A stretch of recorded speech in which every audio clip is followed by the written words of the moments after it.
La inflación parece que los cálculos están diciendo que no sería tan alta como se preveía. Cuando se salió del cepo se hablaba de 5,5%, mínimo 4,5% para arriba, pero parece que no sería tan así, Juli. Efectivamente, bueno, los últimos cálculos de distintas consultoras dan que la inflación de abril podría ser incluso inferior a la de marzo, al 3,7% de marzo. Allí vemos los relevamientos de distintas consultoras. La que más bajo estima el mes es 2,5%, es Orlando Ferreres. Luego sigue Camilo Tiscornia y Asociados con un 2,7%, Libertad y Progreso 3%, LSG más de 3%, EcoGo entre 3 y 3,2%, Equilibria 3,3% y Analítica 3,8%. Esta es la única que está por encima del 3,7% de marzo, pero por 0,1, ¿no? Puntos porcentuales. Así que lo que indicaría, digamos, los relevamientos de la mayoría es que abril fue inferior a marzo, que no hubo traspaso a precios de la liberación del cepo cambiario, por lo menos hasta ahora, ¿no? Bueno. Esa es la lectura. Camilo Tiscornia, muy buen día, ¿cómo estás? Buen día. Bien, te da 2,7%. Sí, en nuestro caso sí, por ahora sí faltan algunos días todavía, pero la verdad que fue bastante tranquilo lo que ocurrió con los precios. Yo creo que porque en realidad me parece que mucho se había anticipado en el mes de marzo. Creo que recordemos que en el mes de marzo hubo una gran especulación acerca de lo que iba a implicar el acuerdo con el Fondo Monetario. Se esperaba que hubiera algún tipo de modificación en la política cambiaria y yo creo que eso ya se metió en los precios del mes de marzo. En parte por eso creo que la inflación de marzo ha sido tal vez bastante alta y tal vez la de abril no lo sea tanto. En marzo casi 20 puntos también de colegios que claramente no vas a tener en abril, ¿no? Y eso también te distorsiona mucho. Sin duda, sin ninguna duda. La realidad es que cuando uno va al mes de marzo, creo que lo que sorprendió sobre todo a todos los que relevamos los precios es el aumento de la parte de educación. Como bien decís vos, 21% está como un poco fuera de escala de lo que venía siendo los aumentos que uno veía en el resto de las cosas, ¿no? Y eso efectivamente en abril no se repite. Contra eso lo que tenés es que este año Semana Santa te cayó en abril y no en el mes de marzo, pero en marzo tuviste carnaval. Bueno, la parte del turismo también aporta a la parte estacional que llamamos del. ¿Cómo es el tema de los alimentos, Camilo? Porque al gobierno le importa mucho cada vez que se da a conocer la inflación, focalizar en, bueno, lo que es alimentos, ¿no? Que en definitiva es la canasta para todos los ciudadanos. Mira, en la parte de alimentos también hubo algunos sectores que se moderaron y bastante. La carne es uno de ellos que venía aumentando bastante fuerte, sobre todo te diría el mes de febrero. Pero también pensemos que en marzo hubo mucha lluvia y eso complicó el precio de verduras y frutas, que son cosas estacionales. Claro. Y en abril esto está dando la vuelta, sobre todo en frutas. Te diría. Y también la carne que te impide la salida de los camiones. Exactamente, también la carne. Lo mismo también, fíjate, la lluvia como también complicó la llegada de camiones con la cosecha, que eso también se vio. O sea, que otra cosa que también ha ocurrido, por ejemplo, a nivel cambiario, es que en el mes de marzo también se complicó por ahí. Es el momento en que ya arranca con más fuerza la liquidación de la cosecha gruesa y también se complicó, ¿no? Ayer el fin de semana, bueno, ayer y el fin de semana en general, el presidente volvió a hablar del tema de la inflación, sobre todo ayer cuando le dio la distinción a Huerta de Soto, y pronosticó, o por lo menos se animó a dar una fecha, dijo, para mediados de 2026 la inflación ya va a estar, no va a ser un problema, ¿no, Julia? ¿Así fue? Sí, a ver, lo que mostraban digamos, los relevamientos hasta antes de la salida del cepo es que, por ejemplo, en abril ya ibas a tener un 1,9%. Eso después se pasó hacia más adelante y ahora hay que ver si para cerca de fin de año, no sé cómo lo ve Camilo, cuándo podríamos llegar a un índice menor al 2% mensual y luego es seguir, digamos, cuesta abajo. No sé qué proyección tenés, Camilo, para los próximos meses. Mira, estamos en un momento de transición, creo yo, en donde creo que toda la economía se está adaptando a que el tipo de cambio tiene mucho más movimiento que antes, con lo cual me parece que hay que tomar un poco de tiempo para evaluar. Creo que las evaluaciones apresuradas conducen a error. Ustedes mismos lo estaban diciendo, en cuanto se liberó el cepo se hablaba de que la inflación iba a llegar a 5% en abril y mayo y creo que hoy poca gente cree que vaya a pasar eso. Bueno, entonces, pero hay un factor adicional, es que muchos apostaron al dólar a 1.400, al tope de la banda, y empezaron a remarcar por las dudas. Llegaron listas con 9, 13% de aumento de precios que finalmente el mercado no terminó convalidando. Totalmente. Por eso yo creo que hay que esperar un poco. Obviamente que en la Argentina todos, no solamente los que están directamente ligados al tipo de cambio, todos estamos acostumbrados a que cuando el tipo de cambio se mueve, atrás va a haber algún problema y todo el mundo trata de ligar lo que tiene que hacer al tipo de cambio. Y la realidad es que hoy en día, el presidente creo que lo explica muy bien esto, el orden fiscal y mayor contención monetaria, eso complica el querer remarcar precios a cualquier ritmo porque... Y además hay quienes habían acomodado las listas el año pasado calculando un dólar de 1.700, entonces volvés a calcular arriba de ese en este inicio de 2025 y además con una caída del consumo. Los propios supermercados le frenaron el carro a muchas de las grandes empresas que venían con, insisto, con un 7, un 9% arriba respecto de lo que había sido marzo. Es que yo creo que es muy difícil a veces de medir el impacto de estas cosas, porque parecen muy abstractas, que a veces hablamos los economistas del déficit fiscal y lo monetario,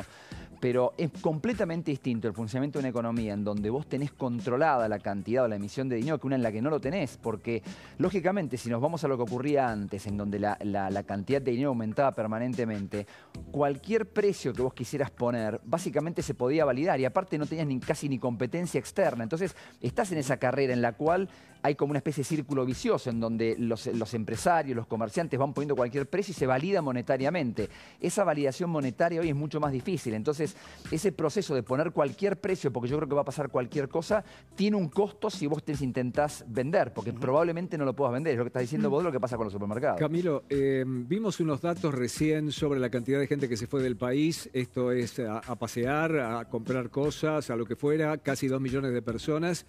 Y esto significa salida de divisas para viajar y posiblemente salida de divisas también con las compras que se hace. Es mucho dinero en un esquema todavía reforzado por préstamos, pero de divisas escasas. ¿Cuánto puede complicar el programa económico esto? Mira, hoy en día vos tenés, a diferencia de lo que pasaba hasta hace un par de semanas, que igualmente, como explicaba antes Julieta, muchos de esos dólares se terminaban comprando en los mercados financieros, ¿no? O sea que no pegaban de modo directo en las reservas del Banco Central.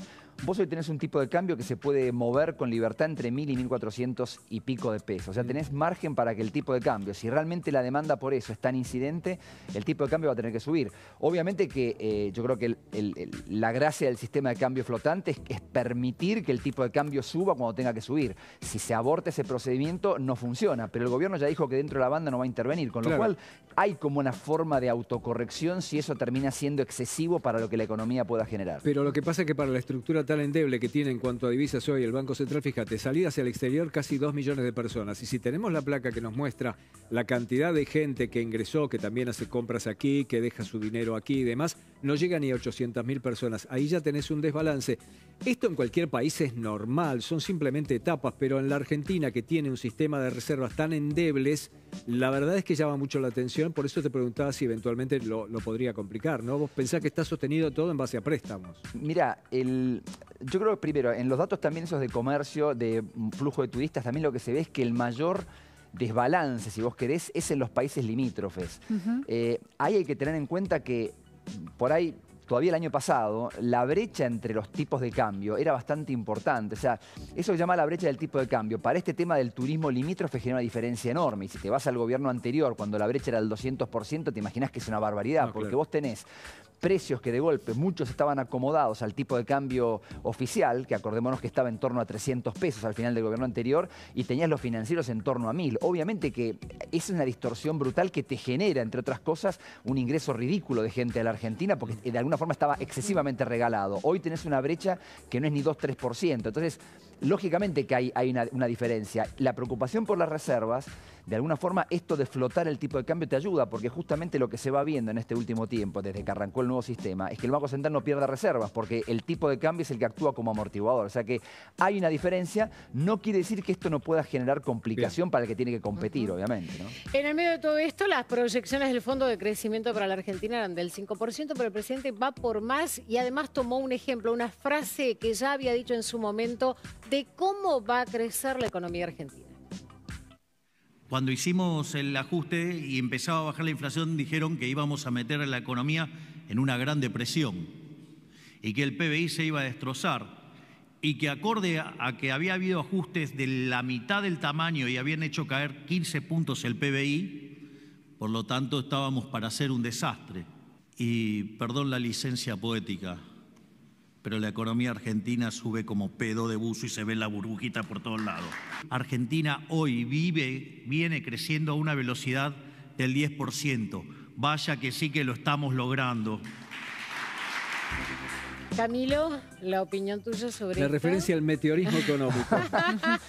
Ya le da resultado, porque ya lo había dicho y pone el ejemplo nuevamente. ¿Qué opinas, mira, Camilo? la realidad es que si uno ve los datos de actividad económica desde que arrancó el gobierno hasta ahora, efectivamente, y era esperable que hubiera algún tipo de efecto negativo en la actividad económica con el arranque de las nuevas medidas, y fue lo que se vio, pero la realidad es que para lo que fue la experiencia argentina y otros planes de estabilización similares, el efecto negativo fue bastante corto y poco intenso. Lo mismo en el mercado laboral, que es la otro B lugar corta, en donde... ¿no?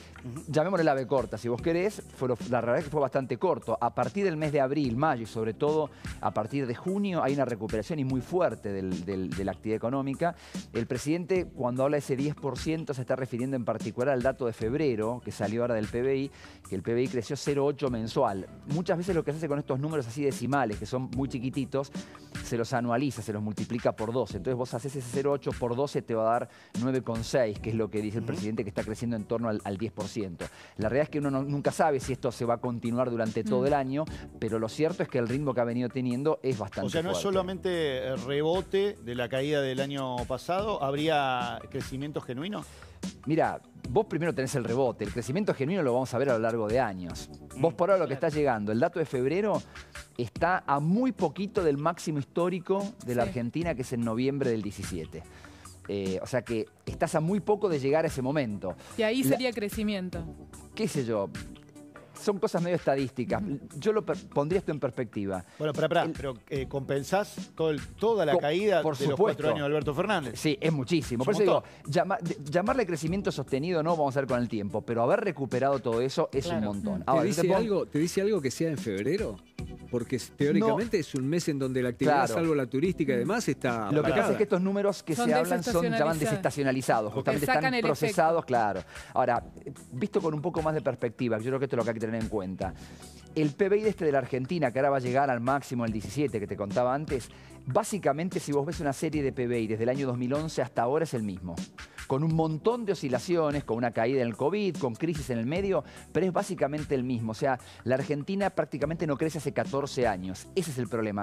Llamarle después crecimiento sostenido a lo que venga, no sé, falta un montón. Habría que recuperar todo el crecimiento perdido. O sea, el mundo creció y la Argentina produjo lo mismo durante 14 años. Hay que ponerse en ese contexto para entender el desastre que ha pasado en la Argentina en los últimos 14 años. Camilo, gracias por estar aquí. No, por favor. Hasta luego.